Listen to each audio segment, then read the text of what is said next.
We're about to get a cold snap, so I am here on the side of the house where I never go. But we have this faucet here, and it's going to need a little bit of protection in this cold snap. I'm going to go ahead and put on this DELUX faucet cover that I just got. It's a nice thick material.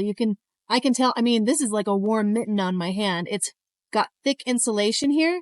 It also has this nice added detail of reflective tape. So you'll be able to spot this perhaps at night if you're coming out to check for leaks, or hopefully not anything burst with this on it. So let me go ahead and apply this so you can see just how easy it is.